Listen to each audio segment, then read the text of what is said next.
Boa noite, pessoal, tudo bem? Sejam bem-vindos a mais uma live do História Online, mais uma line do História Online. Começamos excelentemente bem esse programa de sexta-feira, na vibe de sexta, né, Caiapa? Tamo bem aqui, tamo bem, mas bem-vindos a mais uma live do História Online nessa sexta-feira, dia 7 de agosto de 2020, pontualmente às 23 horas, entramos no ar aqui. Sejam todos muito bem-vindos, obrigado pela sua presença aqui no chat. E voltamos com as aulas de História da Arte. E aqui ao meu lado eu tenho, do canal Antes Arte do que Nunca, depois de um longo e tenebroso inverno, Fernando Caiafa. Caiafa, bem-vindo de novo, querido, boa noite. Muito obrigado pela gentileza e pela generosidade em achar um tempinho para a gente poder voltar a gravar essas aulas. Boa noite, querido. Boa noite, Rodolfo. Boa noite, pessoal. Eu não sei nem mais como é que faz isso aí, né? Agora eu tenho que falar alguma coisa, é isso? Faz tanto tempo. Bom, gente, eu acho que eu devo, né, entre aspas, essa explicação ao Rodolfo, que sempre me apoiou nesse período todo, e a todos vocês que mandaram mensagem, enfim. Acho que esse momento tão delicado que a gente está vivendo afetou a todos nós, né, de alguma maneira, né, não há como passar incólume a tudo isso que a gente está vivenciando, e entre outras perdas e obstáculos, um deles foi justamente não ter conseguido ter aí uma estabilidade emocional mesmo para dividir com vocês esse conteúdo, né. Eu sempre me propus a fazer o melhor possível, né. Então, eu não aceitei fazer alguma coisa que não fosse de absoluta excelência, ou pelo menos uma tentativa de, né? Então, por isso eu fiquei todo esse tempo sem gravar, né? Fica aqui o meu pedido de desculpas mesmo, porque eu gostaria muito de ter mantido esse cronograma, mas, enfim, as condições realmente não estavam das mais adequadas. Mas, sem maiores delongas, né? A gente, aos pouquinhos, vai retomando aí o rumo, tentando se adaptar, mas, sobretudo, gravar esses vídeos é um compromisso que eu assumo com o Rodolfo, que eu assumo com o Daniel, com toda a equipe do História Online e, sobretudo, com vocês também, né? Já que agora nós temos aí datas de Enem, vestibulares praticamente definidas, né? Dos principais, ao menos, enfim. Então, acho que dá para a gente agora trabalhar com um horizonte a fim de completar esse curso e oferecer para vocês o melhor conteúdo possível, enfim, para que vocês possam alcançar aí o desempenho que vocês realmente desejam. Então, a gente está de volta e agora, em definitivo, como diria, alguém deve dizer isso na televisão. Mas é isso. A gente, claro, Caiafa, a gente entende esse período que nós estamos vivendo, estamos passando, que é realmente mais complicado e não tenho nem que pedir desculpas. É uma gentileza que você faz aqui gravar pra gente, compartilhar todo esse conteúdo. E é isso, sem mais delongas, vamos à aula então, né? Então, Caiafa, você vai começar a apresentação dos slides agora, você vai compartilhar sua tela, vai dar uma mudadinha no esquema do Caiafa. O Caiafa entra com vocês agora com a apresentação. Tá no ar aí para vocês, para mim aqui tá ok, já apresentei. Tá seguindo? Muito bem, pessoal. Então vamos lá, né? Curso de História da Arte para vestibulares, essa nossa parceria tão querida com o História Online, o canal Antes Arte do que Nunca, retomando o tema arte medieval. E para facilitar um pouco, eu divido a arte medieval em dois momentos, o estilo românico e o estilo gótico. Muito cuidado aqui, porque nem sempre essa divisão da história da arte coincide com a divisão da história, né? Nós que estudamos aí a história, né, e dividimos a Idade Média em alta Idade Média e baixa Idade Média, essa divisão não coincide com a história da arte. Eu digo isso por quê? Isso que eu vou chamar aqui de estilo românico aparece, sim, de fato, nesta primeira fase da Idade Média, que seria a Alta Idade Média. Porém, muitas das manifestações artísticas do início da Idade Média, vamos pegar aí séculos V, VI, VII, muitas das manifestações dessa época, que existiram, é claro, simplesmente desapareceram. Então, o que chega para nós, para que haja, de fato, um estudo mais aprofundado, data aí no máximo do século XI. Alguma coisinha do século X, mas num grau de conservação aí que dificulta muito o estudo. Então, embora existam ou existissem manifestações disso que eu estou chamando de estilo romântico antes do século XI, é a partir do X, comecinho do XI, né, que nós temos, digamos, a sobrevivência dessas manifestações artísticas sobre as quais nós vamos nos debruçar. E num segundo momento, o chamado estilo gótico, aí já a partir do século XII, com a retomada das rotas comerciais, né, a retomada da vida urbana, enfim, já mais para o final da Idade Média. Então, faremos aqui essa divisão de arte medieval, estilo românico e estilo gótico. Tudo bem? Bom, estilo românico. Antes de entrarmos propriamente no estilo românico ou na arte românica, vamos aqui pensar um panorama de fundo, né?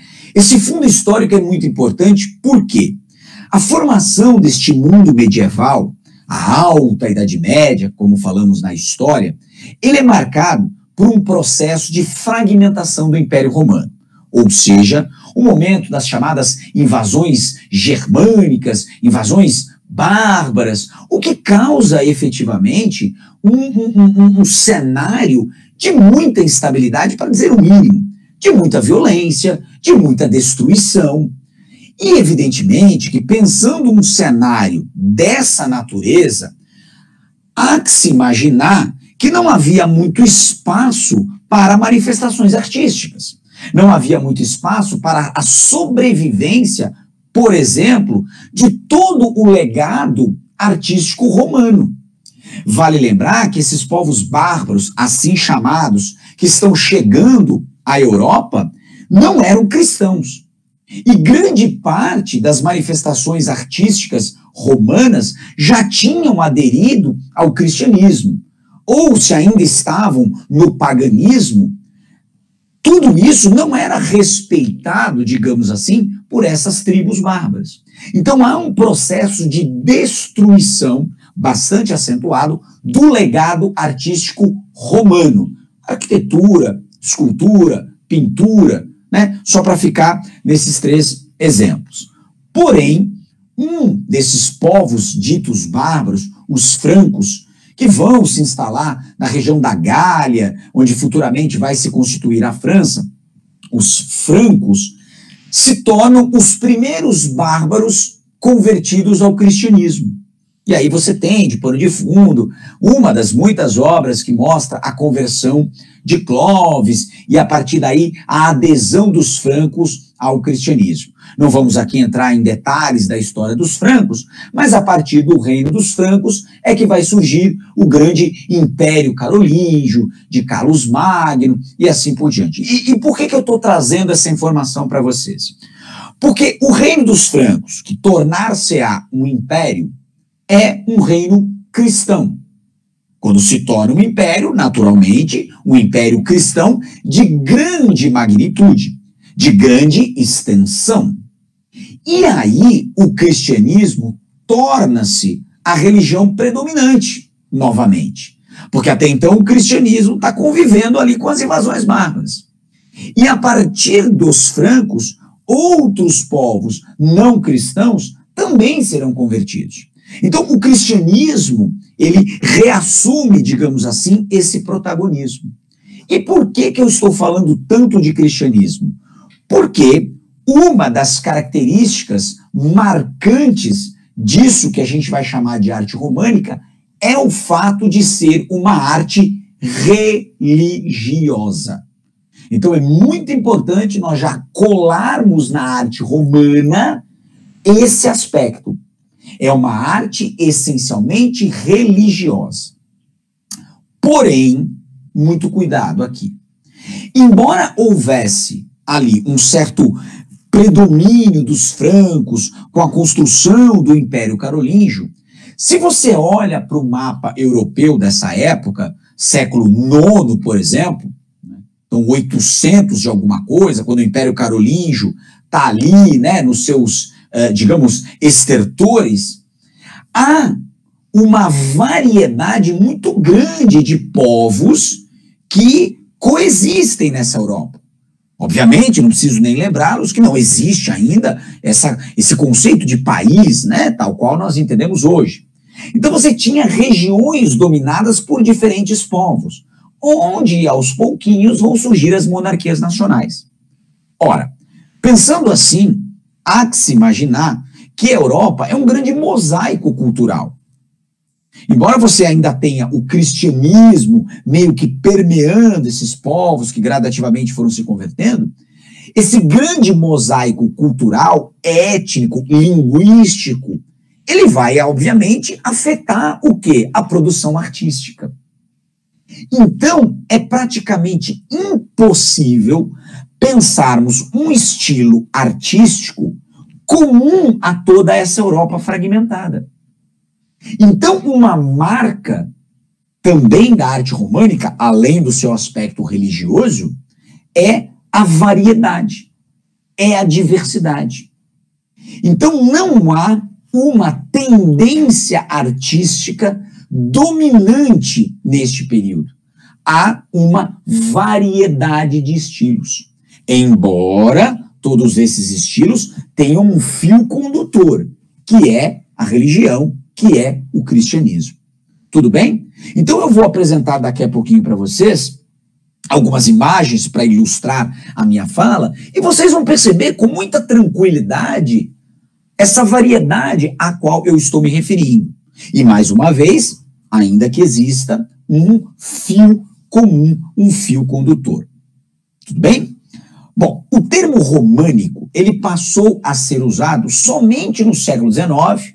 É um termo cunhado por um arqueólogo francês chamado de Coumont, que vai usar essa nomenclatura para tentar dar conta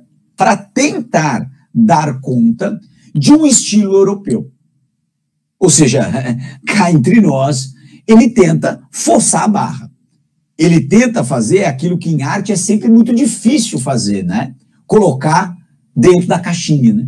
Colocar diversas manifestações artísticas dentro de uma caixinha e botar um rótulo. Ele tenta fazer isso.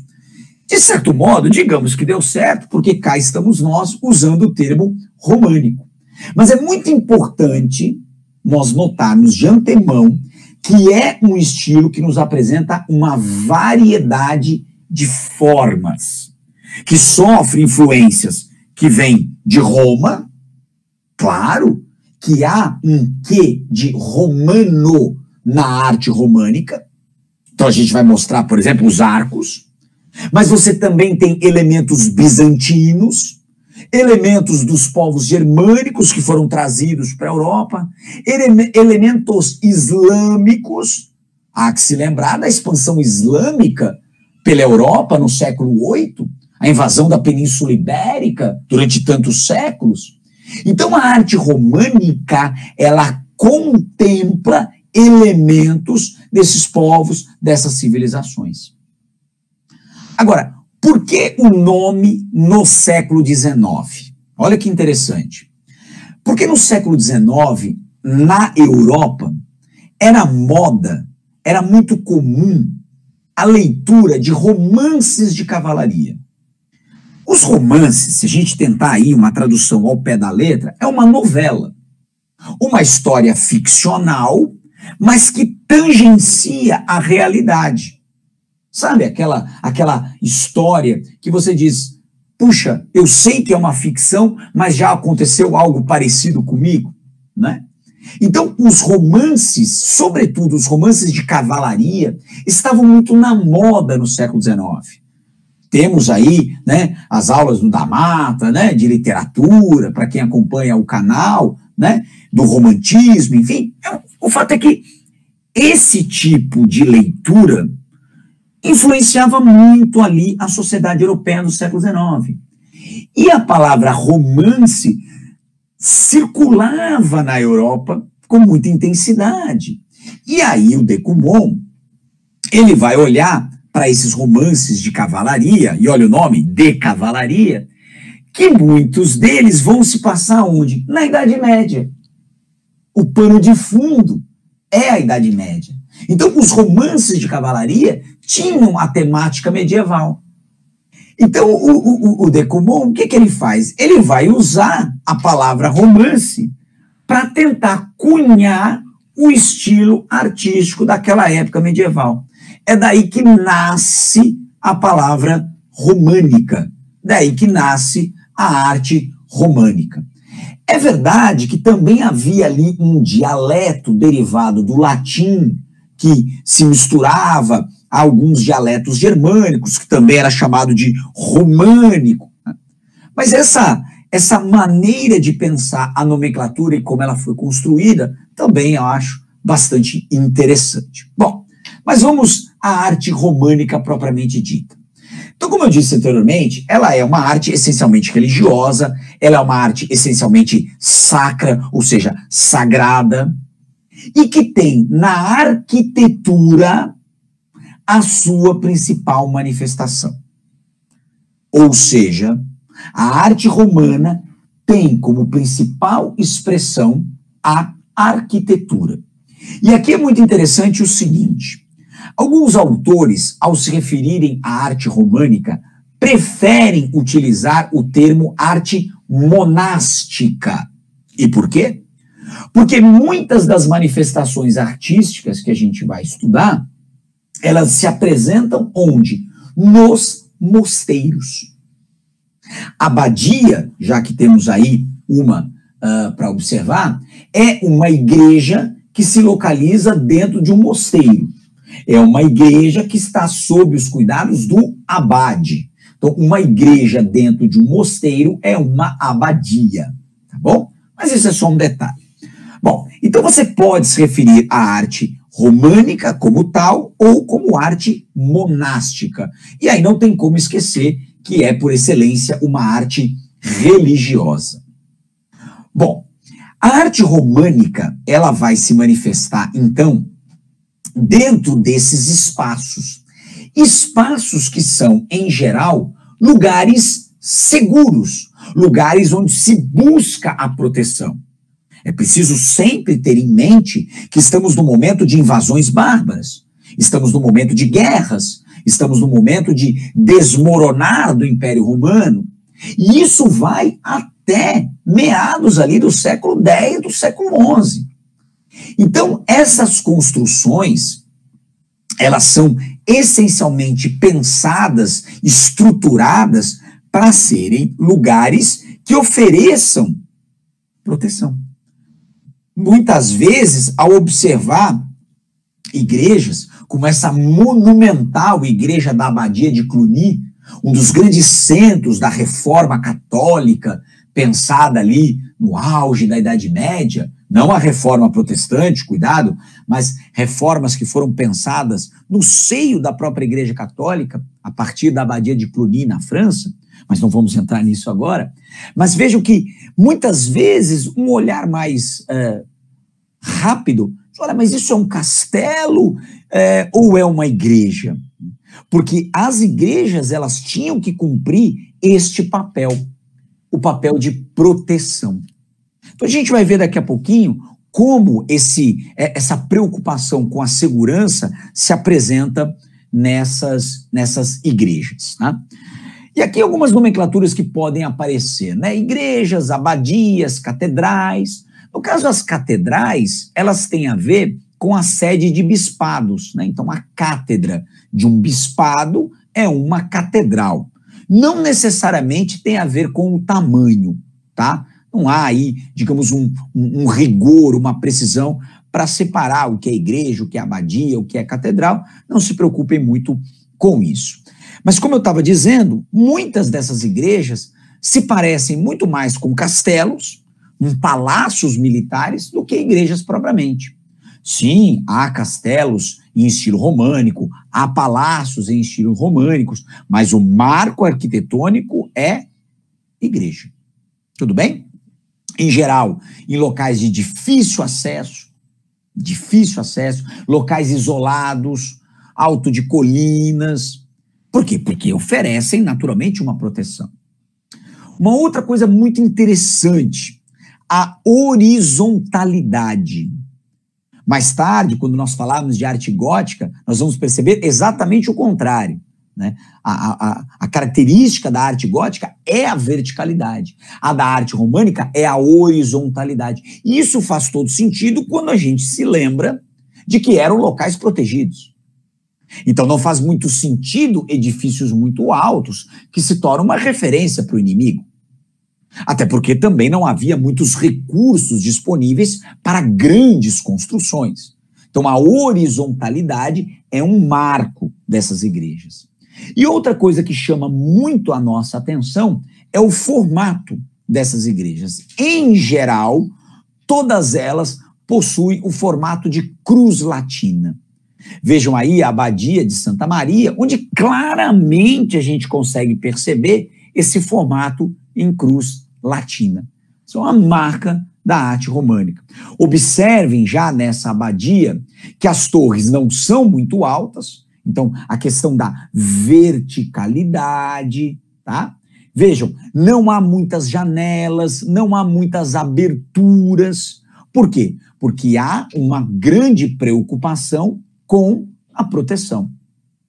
Agora, claro, quando você compara a Abadia de Santa Maria e a Catedral de Santiago de Compostela, a gente já fala, opa, Caiafa, peraí, isso não pode fazer parte do mesmo estilo.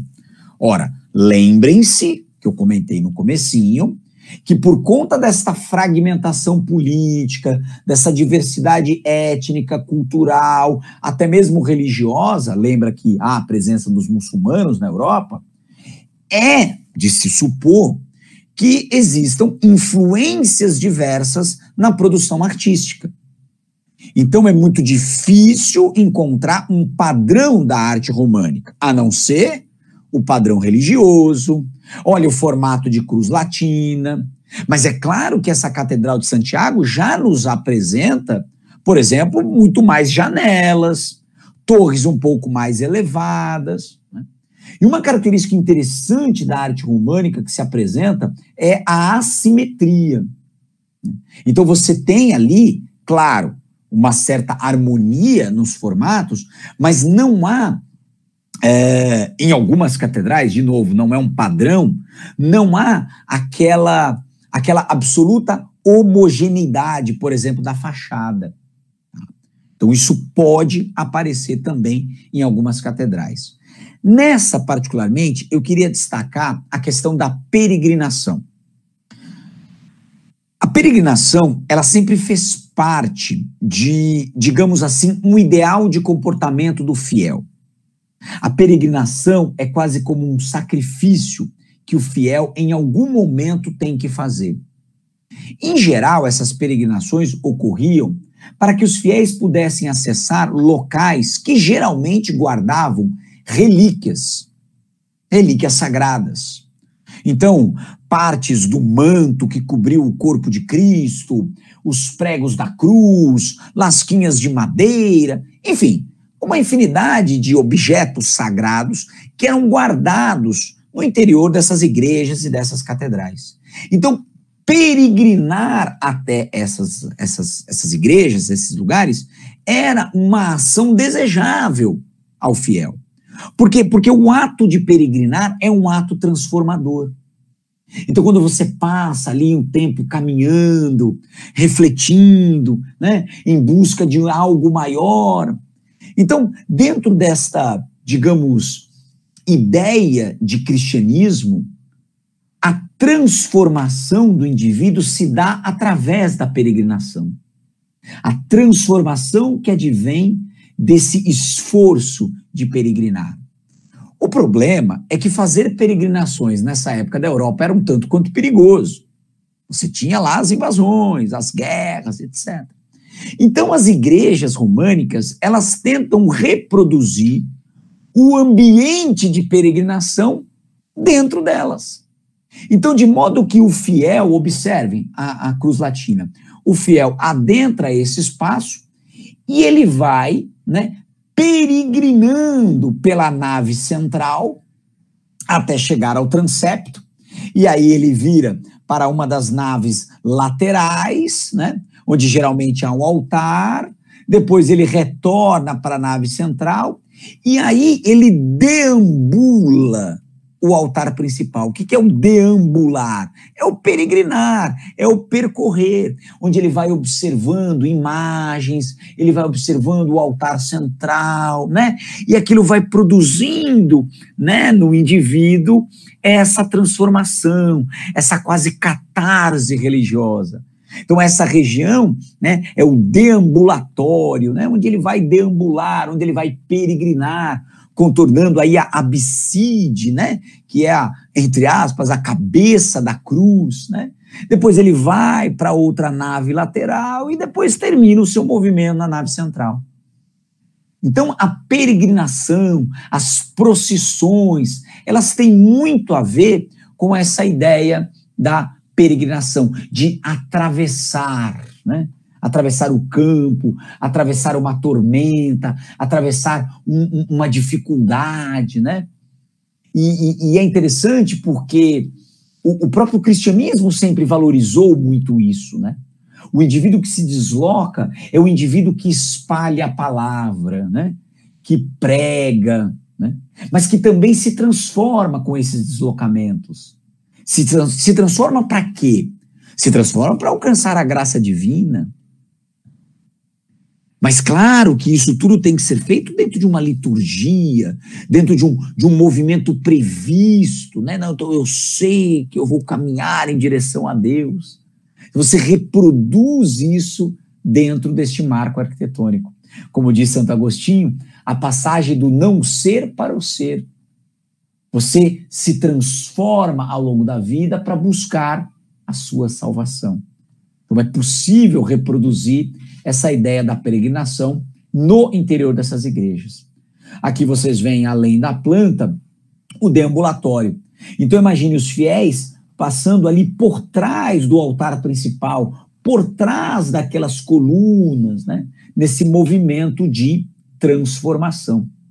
Aqui uma igreja magnífica, a igreja de Saint-Sernin, em Toulouse, onde a gente vê claramente a forma de cruz latina, aqui já, né, com uma torre um pouco mais elevada, aqui a gente vê a região da abside, as capelas laterais, né?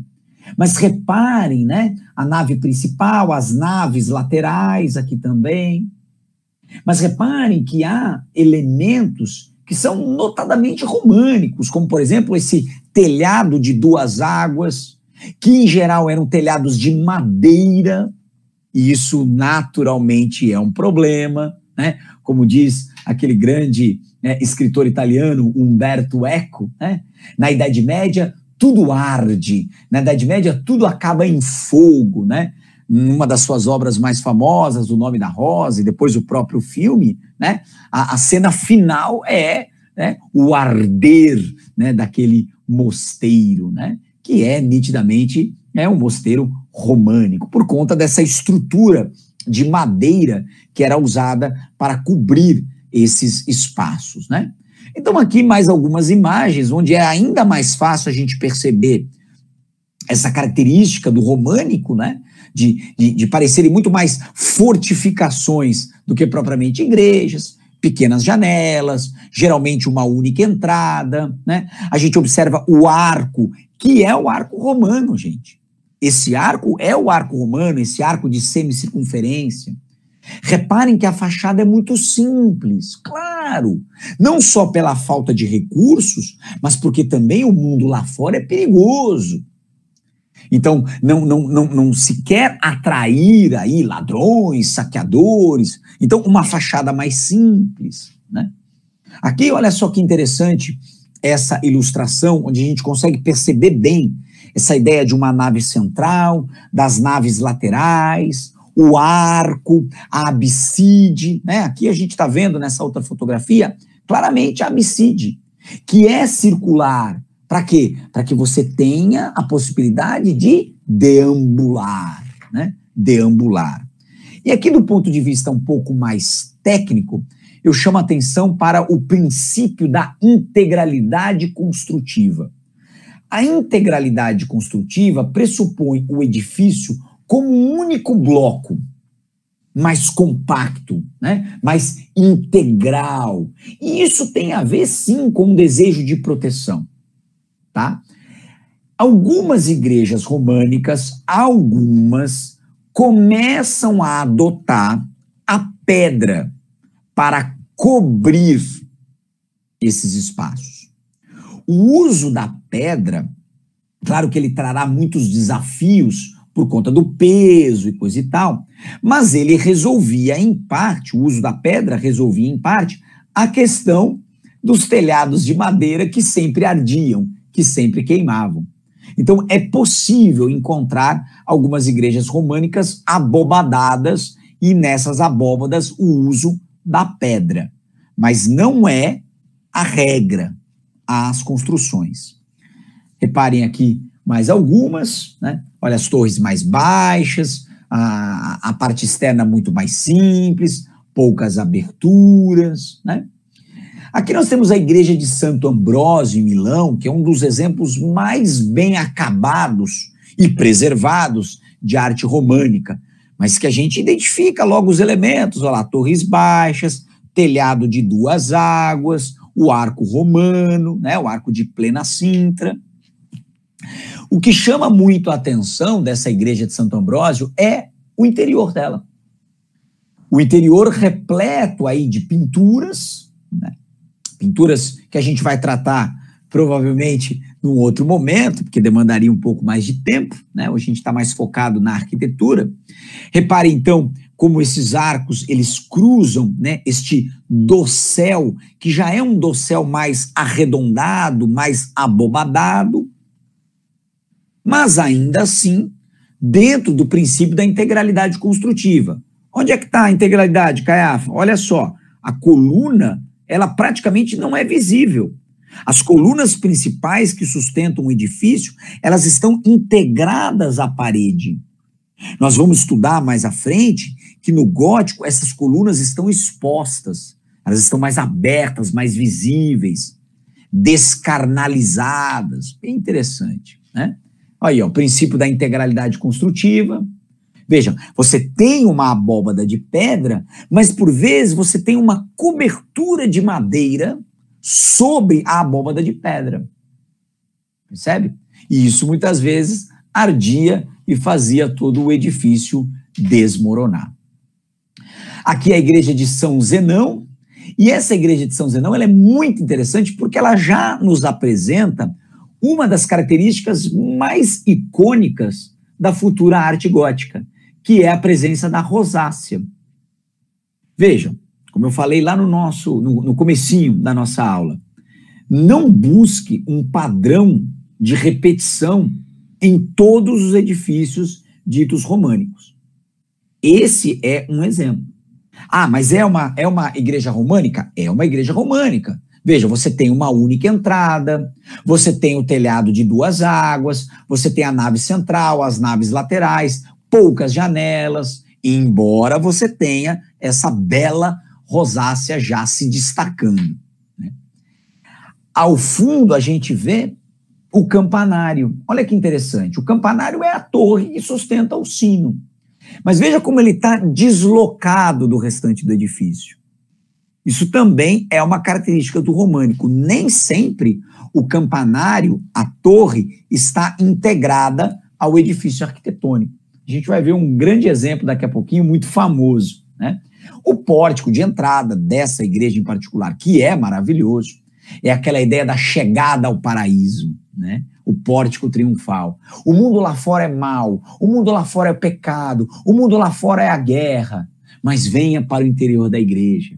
De forma triunfal, a igreja está de portas abertas para te receber, para te converter, para te salvar, né? E eis aqui um dos conjuntos arquitetônicos mais famosos aí, se não da Europa, pelo menos da Itália com certeza, que é o conjunto arquitetônico de Pisa. Vejam, Quando a gente olha para esse conjunto arquitetônico e compara com o que a gente viu até agora, você vai dizer, não, Caiafa, peraí, agora é outro estilo. É o românico italiano. Puxa, mas é muito diferente. Sim, é. E por quê? Porque essa região da Itália foi ocupada pelos bizantinos durante a Reconquista de Justiniano, lá atrás, no século VI. Então, a presença bizantina nessa região da Península Itálica imprimiu uma marca diferente. Assim como você tem igrejas românicas, por exemplo, na Espanha, onde você tem ali uma digital dos muçulmanos, digamos assim. Então, por isso, essa variedade de estilos. Chama atenção para a Catedral de Pisa a separação dos edifícios. Então, você tem a catedral, né, com sua nave central, as naves laterais, o formato de cruz latina. Mas separado, você tem o batistério e o campanário, o famoso campanário inclinado de Pisa. Né? Então, veja, ao invés de você unir todas essas partes num único edifício, é da tradição dessa escola, chamada escola toscana, essa influência bizantina, separar esses espaços. O espaço para a missa é uma coisa, o espaço para o batismo é outra, e o espaço para o sino, né, para anunciar os momentos importantes, é um outro espaço. Né? Essa igreja, ela está completamente revestida de mármore, o que também não é regra dentro do estilo românico, não há muita preocupação com a decoração. Você tem esculturas na fachada. Então, há elementos diferentes de uma escola em particular, que é o românico italiano, ou a escola toscana, como queiram. Tudo bem? Então, bem interessante a gente sempre lembrar dessas possibilidades de diferentes estilos. Ainda assim, vejam, não há muitas aberturas, não há grandes vitrais, que é algo que vai aparecer posteriormente no gótico. Né? Olha essa igreja, acho essa igreja tão interessante, a Notre-Dame-la-Grande, em Poitiers.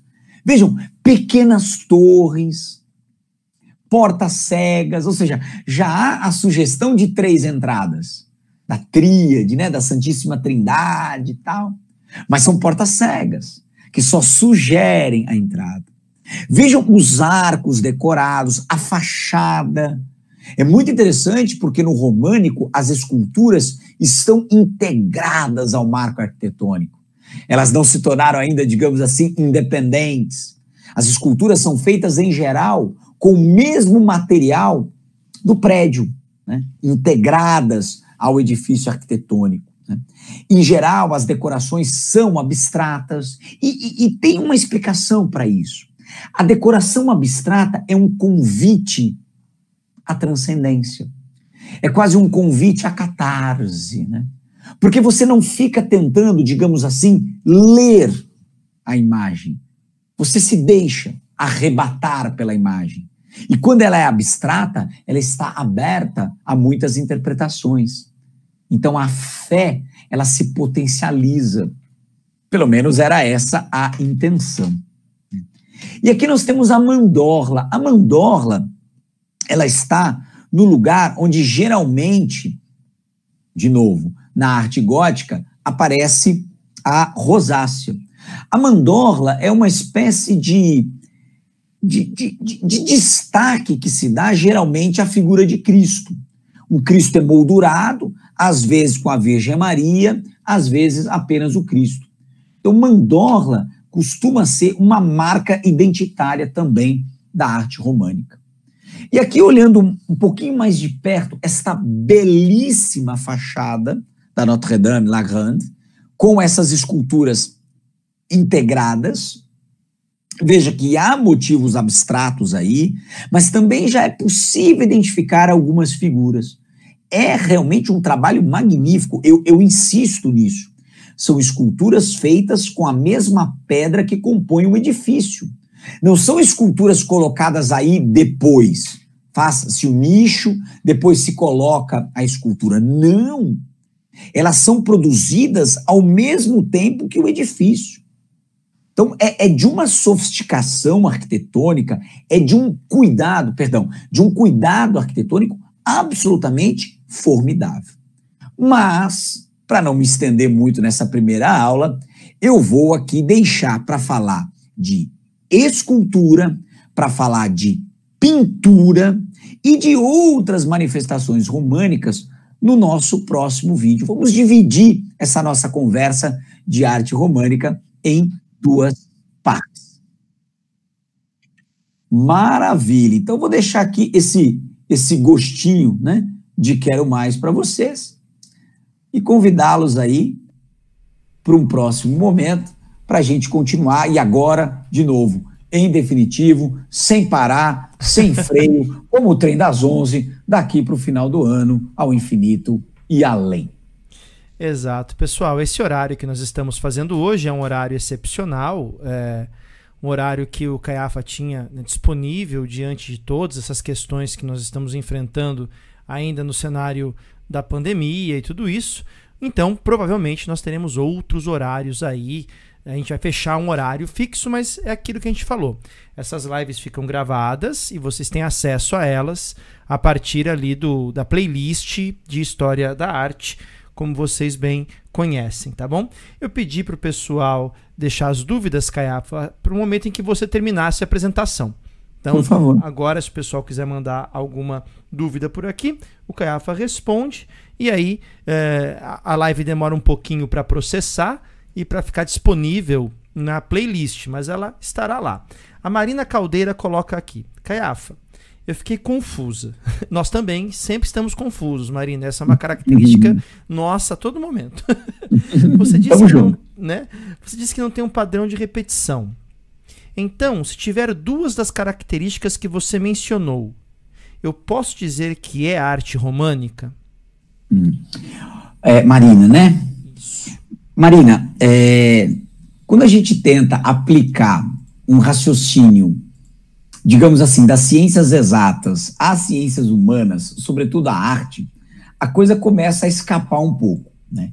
Porque não há uma regra, né? Não há alguém que diga assim, olha, para ser arte românica tem que ter 2 características ou 3 características. É claro, eu estou brincando, mas quando a gente está pensando aí numa prova, num vestibular, é importante, então, você perceber pelo menos algumas dessas características. Então, vamos tentar aqui definir para tirar essa confusão. Então, quando você identifica horizontalidade, quando você identifica poucas aberturas, quando você identifica aquele aspecto que sugere muito mais uma fortificação do que um espaço de devoção, ainda que seja, você já pode caracterizar esse determinado edifício como sendo dotado de características daquilo que se convencionou chamar de arte românica. Então, a resposta para a sua pergunta é sim. Se você identifica ao menos 2 características, é que esse número aí, 2, 3, 5, 1, né? É complicado. Mas, se você consegue perceber esses aspectos que são comuns, então, o formato de cruz latina. Ah, Caiafa, então toda igreja que tiver formato de cruz latina é românica? Não. Não. Porque você vai ter igrejas em formato de cruz latina góticas. Entendeu? Então, é preciso encontrar, como você bem colocou, mais de um aspecto. Mas mais importante, Marina, é sempre você situar esse edifício. Onde é que ele está? Em que momento ele foi construído? Porque aí não tem erro, né? Aí você mata a charada. A cronologia, ela acaba sendo muito importante. Muito importante. Exato, né? exato. Como, já que é uma história da arte, né?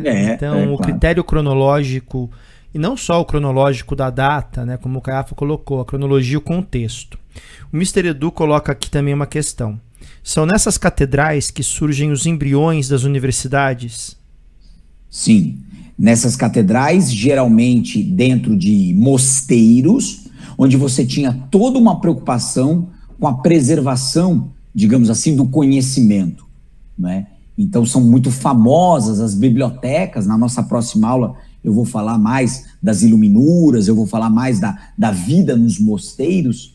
Então concordo quando você fala né? E você usa aí a palavra embrião, né? Porque ainda vai demorar um pouquinho para que essas universidades de fato apareçam, mas quando elas aparecerem, elas estarão intimamente ligadas a esses espaços religiosos, a esses mosteiros, a essas catedrais. Só dando um pitaco aí, quando essas universidades surgem, Mistério, pelo menos ali, quando você olha na França, no século XII, principalmente, já num contexto, então, do gótico, do crescimento das cidades, as universidades, elas têm também um caráter urbano muito importante, né? A própria catedral muda de aspecto, o Caiafa vai abordar isso. A ideia de que você sai do mosteiro, da abadia, daquela instituição que era muito parecida com, entre aspas, um feudo, e aí você tem que colocar o poder da igreja no burgo, na cidade, devido às mudanças estruturais que estão aparecendo ali.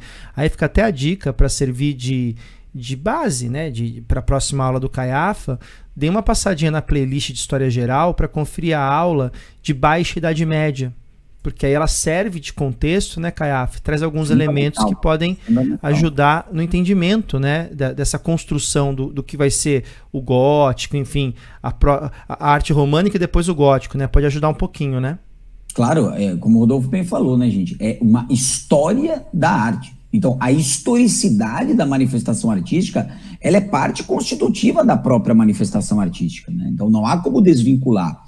E aí você sai, como o Rodolfo estava dizendo, você sai desse isolamento do mosteiro e você tem que ir para a cidade, porque a realidade tá mudando, as atenções estão se voltando para a cidade e a igreja fala, opa, eu não posso ficar aqui isolada, não posso ficar aqui pregando para convertidos apenas, eu preciso estar presente. E a igreja se fará presente no centro da cidade.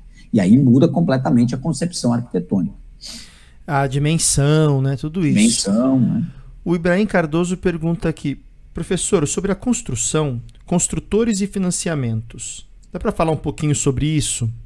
Tá. Bom, na arte românica, nesse período, vamos colocar assim, muito mais conturbado da Idade Média, das invasões e coisa e tal, há que se imaginar que os recursos disponíveis para essas construções eram super escassos. Então, essencialmente, essas construções acabavam sendo financiadas com as parcas contribuições dos fiéis, tá? E recursos da própria igreja, que naturalmente vinha da arrecadação, por exemplo, do dízimo.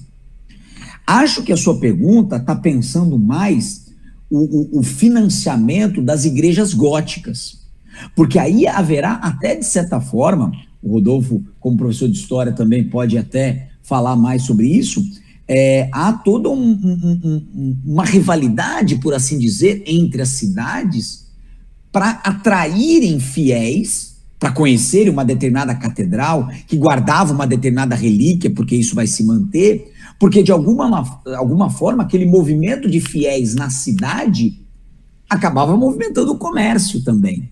E aí você tem a própria burguesia financiando a construção dessas igrejas e a própria população local. Permitam-me aqui, né, dar conta de uma experiência pessoal.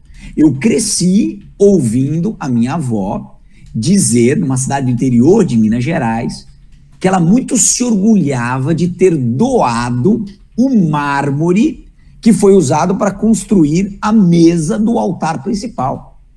Então, toda a oportunidade que ela tinha, ela me dizia, eu doei o mármore da igreja, tal. Ela tinha uma marmoraria, coisa e tal, né? Então, isso, século XX, gente. Por quê? Porque isso também trazia um certo status para ela dentro da cidade e tal. Então, esse financiamento, digamos assim, mais intenso, ele vai ocorrer, sobretudo, pós ali renascimento comercial, renascimento urbano, vida nas cidades. No românico, a coisa é bem mais simples, bem mais escassa, e é basicamente dinheiro de dízimo e dos fiéis ali que circundavam aquele espaço. Caminhando para as últimas questões aqui para fechar a live, pessoal, a Stefane pergunta, há alguma ordem religiosa específica que seja ligada a esse estilo de arte, ao românico? Olha, originalmente sim, são os beneditinos, tá? Os beneditinos que estão muito ligados aí à formação do chamado clero regular. Lembra daquela diferenciação? Clero secular, aquele clero mundano, terreno, e aquele clero regular, régula, né, que vai submeter a regras enfim, de vida, e uma dessas regras é a clausura, né? Então, geralmente, quando a gente associa uma ordem religiosa a esse estilo, é a ordem dos beneditinos, tá? Embora você possa ter outros grupos, mas geralmente os beneditinos, os dominicanos estão ligados também à guarda das bibliotecas, tal, mas preferencialmente os beneditinos. O Gustavo perguntou, eu respondi pelo chat, né? O fato de as universidades terem surgido dentro de igrejas elimina o antagonismo entre ciência e religião? Falei que não. Nos primeiros momentos há uma submissão do saber aos dogmas religiosos, tanto que existirá aquela famosa frase, o ar da cidade torna o homem livre, né? A cidade é vista como um ambiente de liberdades e tal. Então, com isso, uma última pergunta do Danilo Faria. Quanto tempo demorava para construir uma igreja ou catedral? Danilo, é impossível a gente responder isso, porque dependia muito da situação, né? Então você podia ter lá uma construção, ela começava, de repente o lugar era atacado, matava todo mundo, destruía tudo e você tinha que reconstruir. Então é absolutamente impossível. E muitas vezes a assimetria dessas igrejas tem a ver com o fato de que ela demorava tanto que o arquiteto morria, aí tinha que vir o outro para continuar a construção, tá? Então é o tipo de informação que é muito difícil precisar, tá? E que, assim, sinceramente, talvez essa seja claro, uma curiosidade super legítima, mas entendo o que eu vou dizer.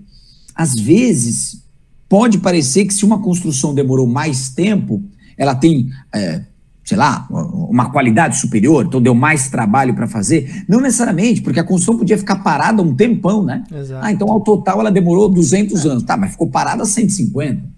Então, só cuidado, né? A pedra fundamental, né, de Notre Dame é lançada em 1183, se não me engano. E o projeto é quase inconcluso, na verdade, né? É que uma hora decide-se que está pronto, porque é isso que o Cavo falou.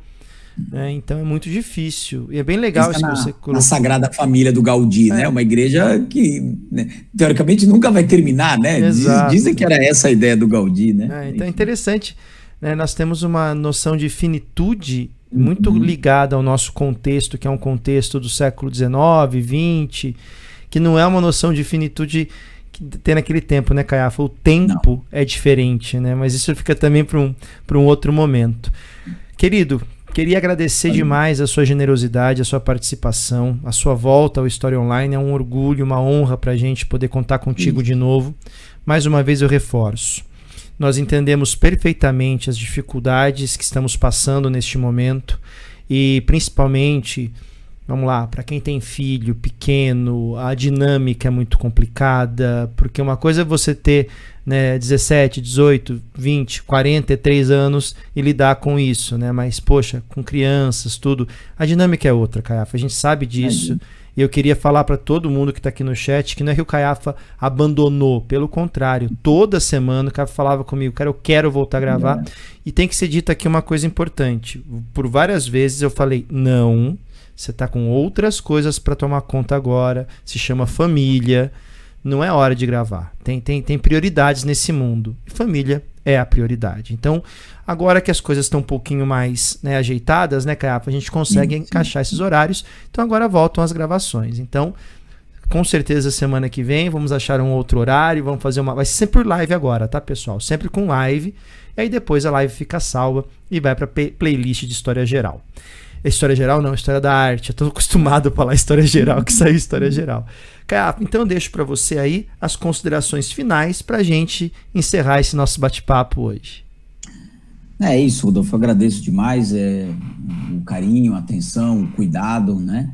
Então, como ele bem falou, a gente se falava praticamente todos os dias aí, ele via a minha angústia, a minha ansiedade nesse sentido, mas, de fato, né, essas outras questões acabaram pesando. Mas o importa é que a gente vai retomar, né, agora toda semana, mesmo sendo em formato live, vai funcionar da mesma maneira que vinha funcionando, né? Essas aulas também vão lá para o meu canal, também vão compor a playlist de lá. Eu vou retomar também algumas coisas que ficaram para trás, pinceladas do Caiafa. Eu vou montar também algumas aulas em que eu vou resolver exercícios de história da arte. Enfim, vamos retomar tudo isso a partir de agora. Então, agradeço mesmo, Rodolfo, Daniel, todo o pessoal do História Online, por, como eu disse para ele hoje à tarde, não desistiram de mim, né? E a gente tá de volta aí, uma honra muito grande, esse canal que, né, em meio à pandemia, tem nos oferecido algum alento, com algumas lives, como foi a última aí, né, um marco na história da HO com o Doratioto. Se você não assistiu, assista, por favor. Não tem, essa live não ficou salva. Ela não ficou gravada, gente, desculpa, é verdade. Me desculpa. Só pra fiz um gostinho agora, puxa vida, né? Me desculpa, o Ato Fale, mas enfim, haverá outras com certeza, porque dizem aí que o Doratioto está apaixonado pela História Online. Bom, enfim. Obrigado, gente, de coração, valeu mesmo. Fica salvo lá na playlist e semana que vem a gente está de volta. É isso aí, pessoal. Muito obrigado pela sua atenção, muito obrigado pela sua paciência, pela sua parceria aqui com o História Online. O apoio de todos vocês é sempre fundamental. Lembrando que a revisão HO 2020 também está lançada para os membros do Clube do HO nos níveis revisões com HO e também HO+. Serão 36 aulas, muito conteúdo, então ainda vamos nos ver muito aqui no História Online, em lives também, tá bom? Um grande beijo a todos, fiquem bem, um excelente final de semana. E até a próxima, pessoal. Valeu. Tchau, tchau.